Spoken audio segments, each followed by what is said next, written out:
Olá pessoal, tudo bom? De volta aqui com o nosso estudo, contando com o amparo dos nossos benfeitores espirituais, como sempre, dividindo um pouco de conhecimento e aprendendo sempre. Hoje a gente vai dar continuidade à introdução, falando da autoridade da doutrina espírita.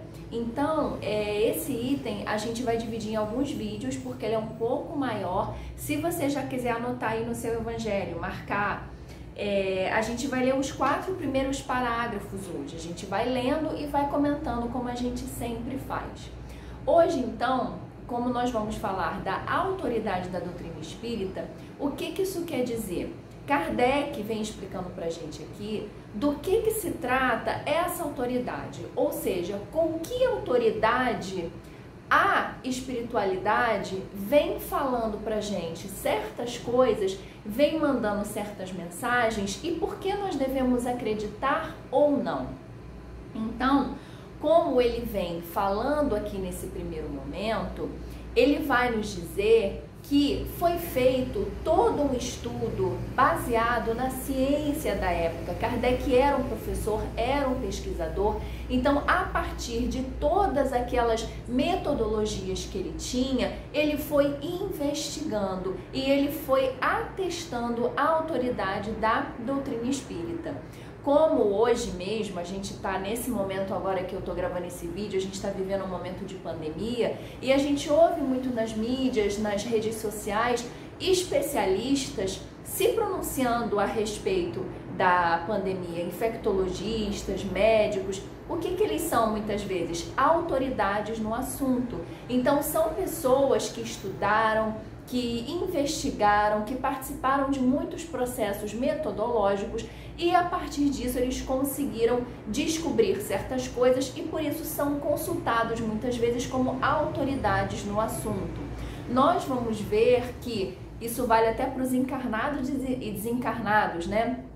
Toda vez que nós recebemos uma informação, nós temos que checar, porque muitas vezes aquela pessoa, aquele espírito, né, encarnado ou desencarnado, ele se diz autoridade no assunto, é colocado como autoridade no assunto, mas nem por isso nós precisamos acreditar de primeira. Então, esse capítulo Autoridade da Doutrina Espírita, Kardec vem explicando o método que ele utilizou e ele vem nos fazendo um convite e um esclarecimento para que sempre, principalmente quando nós estejamos diante de mensagens recebidas do plano espiritual, possamos utilizar o critério da concordância, o critério da análise e o critério da razão. Então, nesse primeiro momento, o que ele vai falar pra gente é o seguinte: se a doutrina espírita fosse de concepção puramente humana, não ofereceria por penhor senão as luzes daquele que a houvesse concebido. É importante a gente prestar atenção que o subtítulo aqui é Controle Universal do Ensino dos Espíritos, ou seja, Kardec vai começar a falar como que ele fez esse controle, seguindo até a ordem das palavras, universal, ou seja, que estava brotando, digamos assim, em todas as partes do mundo através dos espíritos, ou seja, num determinado momento a espiritualidade começou a se manifestar, começou a trazer os ensinamentos e como é que Kardec fez o controle, como é que Kardec usou a metodologia para então entender e codificar através dessas mensagens que eram trazidas. Então, quando ele começa falando que se a doutrina espírita fosse concepção puramente humana, ele fala que ela não poderia oferecer por penhor senão as luzes daquele que a houvesse concebido, ele está querendo dizer que se na verdade a doutrina espírita ela ficasse delegada somente ao homem, puramente ao homem, ela não ofereceria como mensagem aquilo que aquele homem possui. Então isso a gente vê muito quando a gente está falando de mediunidade, quando a gente está numa reunião mediúnica, numa reunião de educação mediúnica, nós temos o espírito que vem passando a mensagem através do homem encarnado, que é o médium, e muitas vezes esse médium só vai conseguir decodificar aquela mensagem a partir do repertório que ele possui. tá? Então é mais ou menos isso que ele está falando nesse primeiro momento. Ele já está trazendo uma introdução falando disso, de que se nós tivéssemos somente o homem tratando da doutrina espírita, isso ficaria muito restrito ao conhecimento e ao repertório que esse homem possui. Na sequência, ele vem falando: ora, ninguém nesse mundo poderia alimentar fundadamente a pretensão de possuir com exclusividade a verdade absoluta. E agora, nesse momento, eu sei que você que está me ouvindo, você conhece muitas pessoas que se acham donas da verdade absoluta. Eu também conheço várias. E com certeza nós temos muitas pessoas aí que se acham donas da verdade absoluta, né? Encarnados e desencarnados. Aqui a gente sempre vai falar de encarnados e desencarnados porque é a nossa esfera, né? É onde a gente vive. Então, ele fala que assim, não há fundadamente uma pessoa que possa se dizer que ela tem ali, que ela domina exclusivamente, como ele diz, a verdade absoluta. E ele continua: se os espíritos que a revelaram se houvessem manifestado a um só homem, nada lhe garantiria origem, porquanto fora necessário o mister acreditar sob palavra naquele que dissesse ter recebido deles o ensino. Ou seja, nós seríamos obrigados a acreditar naquele homem, se só ele fosse o receptor dessas mensagens. E depois, como a gente vai ler aqui, ele vai dizer que mesmo que nós admitíssemos que esse homem esteja então certo, esteja usando da sua sinceridade, da sua boa fé, mesmo assim, a espiritualidade, sabendo do momento que a gente vive, né, até trazendo um pouco para o momento que o espiritismo começou, que se a gente for analisar não está tão diferente de hoje, né? Ele sabendo dessa realidade e desse contexto, da necessidade que as pessoas teriam de acreditar ou não, de comprovar ou não, claro que se essa mensagem fosse dada a somente um homem, mesmo que ele fosse sincero, mesmo que ele fosse verdadeiro, ele conseguiria apenas alguns sectários, apenas alguns seguidores, como ele vem falando nesse momento aqui, ó. Admitida de sua parte sinceridade perfeita, quando muito poderia ele convencer as pessoas das suas relações, conseguiria sectários, mas nunca chegaria a congregar todo mundo. E por que ele está falando de todo mundo, né? Ele já começa aqui falando desse controle universal. Então isso já traz uma ideia de que a espiritualidade, ela tinha como objetivo alcançar todo mundo de forma rápida, que é como a gente vai ler agora no próximo parágrafo.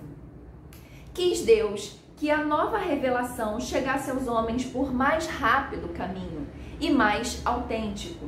Incumbiu, pois, os espíritos de levá-la de um polo a outro, manifestando-se por toda parte, sem conferir a ninguém o privilégio de lhes ouvir a palavra. Então, mais uma vez, quando ele fala aqui desse controle universal, ele vem trazendo a ideia de que essa espiritualidade se manifestou, como a gente acabou de ler, no mundo todo, né, trazendo de um polo ao outro. E quando a gente fala de um polo ao outro, ao mesmo tempo que a gente está falando que essas mensagens foram trazidas para todo mundo, a gente está querendo dizer que também não houve uma pessoa ou outra com um privilégio de receber. Todos receberam essa mensagem, em todos os pontos do mundo foram recebidas essas mensagens.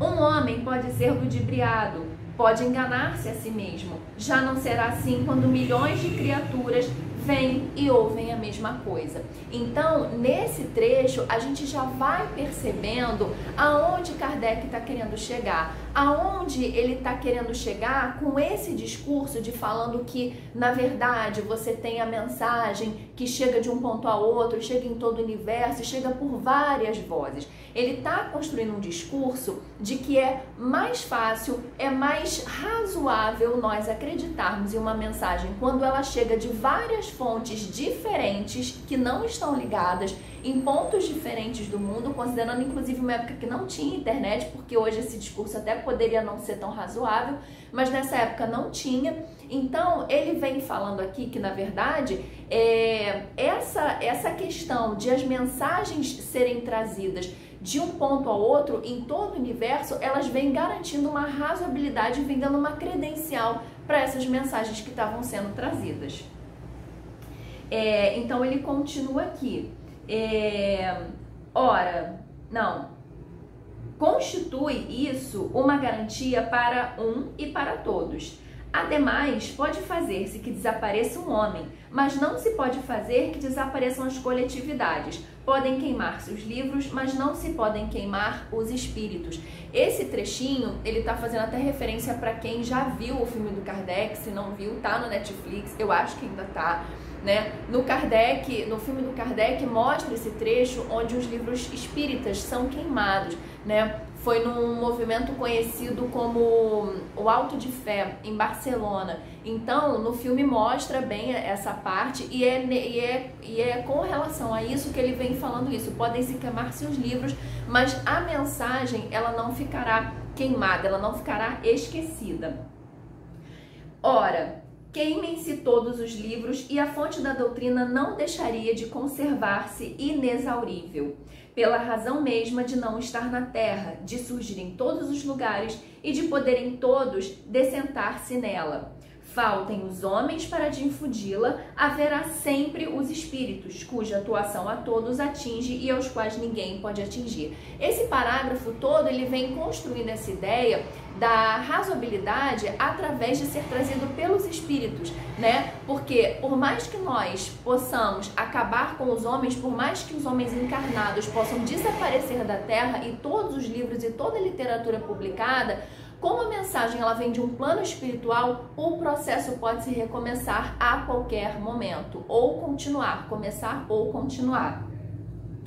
Na sequência, ele continua aqui. São, pois, os próprios espíritos que fazem a propagação, com auxílio dos inúmeros médiuns, que também eles, os espíritos, vão suscitando de todos os lados. Se tivesse havido unicamente um intérprete, por mais favorecido que fosse, o espiritismo mal seria conhecido. Então aqui, mais uma vez, ele vem falando que, na verdade, por ser trazido pelo plano espiritual, nós temos uma facilidade dessa mensagem ser espalhada, porque ele fala, se fosse trazido por um único intérprete, na verdade, essa mensagem seria passada com mais dificuldade e, de repente, num tempo maior que não atenderia ao propósito. Qualquer que fosse a classe que a pertencesse, tal intérprete houvera sido objeto das prevenções de muita gente, e nem todas as nações o teriam aceitado, ao passo que os espíritos se comunicam em todos os pontos da terra, a todos os povos, a todas as seitas, a todos os partidos, e todos os aceitam. Então, se a gente reparar, todo esse trecho que a gente vem lendo aqui, ele vem defendendo a ideia de por que a mensagem veio sendo trazida pela espiritualidade e não a um homem, a um determinado grupo. Tudo isso, gente, a espiritualidade, ela sabe trabalhar, ela conhece, ela escolhe o momento que essa mensagem vai ser passada, por quem essa mensagem vai ser passada, onde ela vai ser iniciada, como foi através aqui de Kardec, né? As mensagens não começaram por Kardec, mas Kardec começou a investigar, foi o codificador da doutrina espírita. Então, quando ele fala isso aqui, ele conhece o tipo de pessoas, né, que vão encontrar essa realidade. Então, ele sabe que nós temos preconceitos, que nós temos implicâncias com certas pessoas, e a mensagem ela é muito séria para ser trazida. Ela não podia correr o risco de ser trazida por um grupo que de repente vai atingir um determinado número de pessoas, mas não vai atingir outro por causa de um preconceito. Então, como ele sabe dessa nossa condição humana, da nossa condição evolutiva, a espiritualidade, mais uma vez aqui falando disso, ela veio trazendo a mensagem para várias pessoas, em vários pontos da Terra e por diferentes pessoas. Continuando aqui, o espiritismo não tem nacionalidade e não faz parte de nenhum culto existente. Nenhuma classe social o impõe, visto que qualquer pessoa pode receber instruções de seus parentes e amigos de além-túmulo.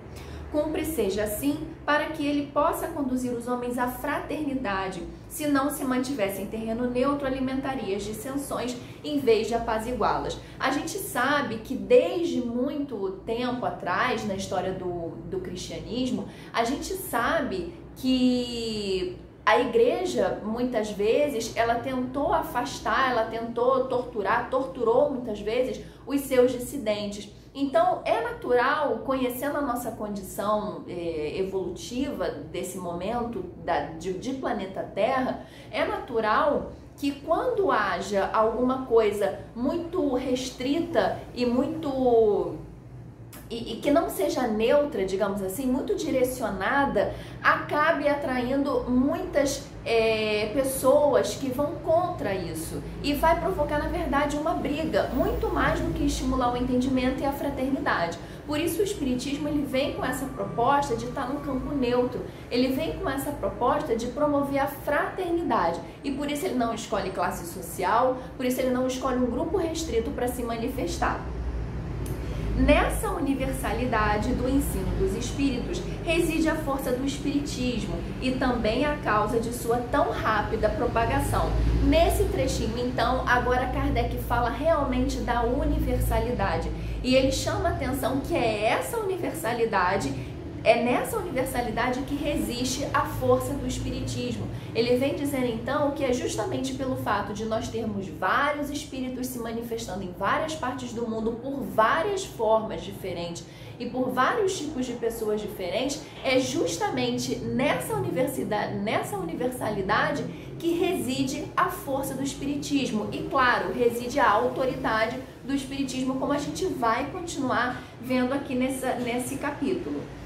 Ao passo que a palavra de um só homem, mesmo com o concurso da imprensa, levaria séculos para chegar ao conhecimento de todos. Milhares de vozes se fazem ouvir simultaneamente em todos os recantos do planeta, proclamando os mesmos princípios e transmitindo-os aos mais ignorantes, como aos mais doutos, a fim de que não haja deserdados.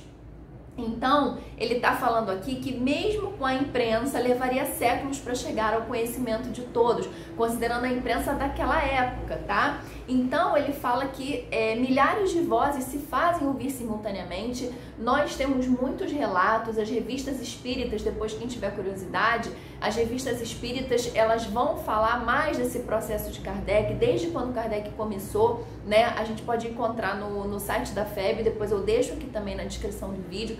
Quem tiver curiosidade, é muito legal, é uma ótima fonte para um estudo complementar, né? Então lá a gente acompanha vários relatos que estavam acontecendo na França, fora da França, a gente acompanha também as dificuldades de Kardec, a gente vai acompanhando todo esse processo que não é aqui tão relatado no Pentateuco, né? E continuando, é uma vantagem de que não gozar ainda nenhuma das doutrinas surgidas até hoje. Se o Espiritismo, portanto, é uma verdade, não teme o mal-querer dos homens, nem as revoluções morais, nem as subversões físicas do globo, porque nada disso pode atingir os espíritos. Então, quando ele fala dessa vantagem, eu acho que aqui a gente pode entender que ele está falando da universalidade, do fato da espiritualidade se comunicar ao mesmo tempo, simultaneamente, como ele diz aqui, em várias partes do mundo. Então ele fala que essa vantagem, nenhuma doutrina surgida até hoje, ela teve. E ele continua, se o Espiritismo, portanto, é uma verdade, não teme o mal-querer dos homens, nem as revoluções morais, nem as subversões físicas do globo, porque nada disso pode atingir os espíritos, tá? Então, ele vem aqui fechando esse quarto parágrafo, que é onde a gente vai parar o nosso estudo de hoje. Ele vem fechando com essa ideia de que o Espiritismo ele vem trazer uma verdade. Então ele não tem por que temer, principalmente coisas da matéria, né? Aqui, ó, mal-querer dos homens, subversões físicas do globo, porque nada disso pode atingir a espiritualidade. Então, pessoal, a gente vai terminar o estudo de hoje nesse parágrafo, sempre recomendando aquela leitura de novo, lendo antes, lendo depois, tá? Pesquisando em outros livros que vocês acharem, outros estudos na internet, palestras, conversando com quem de repente também se interessa por esse assunto, porque é muito bom, o aprendizado é muito bom, é muito necessário. Então a gente vai ficar por aqui hoje e eu espero vocês no próximo vídeo. Até lá!